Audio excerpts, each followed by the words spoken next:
ମର୍ମନ୍ତୁଦ ସଡ଼କ ଦୁର୍ଘଟଣାରେ 20ରୁ ଊର୍ଦ୍ଧ୍ୱ ଆହତ ଓ 15 ଯାତ୍ରୀ ଗୁରୁତର।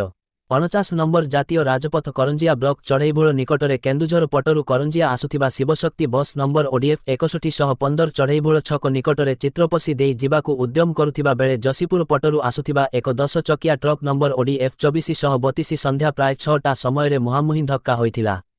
ବସ୍ଟି ରାସ୍ତା ଉପରେ ଓଲଟି ପଡ଼ିଯାଇଥିଲା। ସେଥିରେ ଥିବା 30ରୁ ଊର୍ଦ୍ଧ୍ୱ ଯାତ୍ରୀଙ୍କ ମଧ୍ୟରୁ 20 ଜଣରୁ ଊର୍ଦ୍ଧ୍ୱ ଆହତ ଥିବା ବେଳେ ସେମାନଙ୍କ ମଧ୍ୟରୁ 15ରୁ ଊର୍ଦ୍ଧ୍ୱ ଯାତ୍ରୀ ଗୁରୁତର ଅବସ୍ଥାରେ କରଞ୍ଜିଆ ଉପଖଣ୍ଡ ଚିକିତ୍ସାଳୟକୁ ଚିକିତ୍ସା ପାଇଁ ପଠାଯାଇଛି ଏବଂ ବର୍ତ୍ତମାନ ସେମାନଙ୍କ ଚିକିତ୍ସା ଜାରି ରହିଛି। ଘଟଣାସ୍ଥଳରେ ଚଢ଼େଇଭୋଳ ଫାଣ୍ଡି ଅଧିକାରୀ ଜୟନ୍ତ କୁମାର ପାଣିଗ୍ରାହୀ ପହଞ୍ଚି ଆହତମାନଙ୍କୁ କରଞ୍ଜିଆ ଉପଖଣ୍ଡ ଚିକିତ୍ସାଳୟକୁ ଚିକିତ୍ସା ପାଇଁ ପଠାଇଥିଲେ।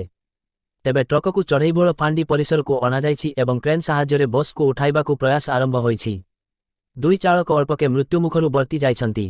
ତେବେ ବାରମ୍ବାର ଏଠାରେ ଦୁର୍ଘଟଣା ହେଉଥିବା ବେଳେ ସ୍ଥାନୀୟ ଜନସାଧାରଣ ଏଠାରେ ଏକ ଓଭରବ୍ରିଜ ନିର୍ମାଣ ପାଇଁ ଦାବି କରୁଥିଲେ ମଧ୍ୟ ଜାତୀୟ ରାଜପଥ ପ୍ରଶାସନ ପ୍ରସ୍ତାବକୁ ଉପାଖ୍ୟାନ କରି ଚାଲିଛନ୍ତି ଏବଂ ଅସନ୍ତୋଷ ବ୍ୟକ୍ତ କରିଛନ୍ତି। ତେଣୁ ତୁରନ୍ତ ଏହି ପ୍ରସ୍ତାବକୁ ଗୁରୁତର ସହ ନେଇ ଏଠାରେ ଓଭରବ୍ରିଜ ନିର୍ମାଣ ପାଇଁ ପୁନର୍ବାର ଦାବି କରିଛନ୍ତି। ମୟୂରଭଞ୍ଜ ଜିଲ୍ଲା କରଞ୍ଜିଆରୁ ବି ଦିବ୍ୟେନ୍ଦୁ ଶେଖର ଅଙ୍କ ରିପୋର୍ଟ।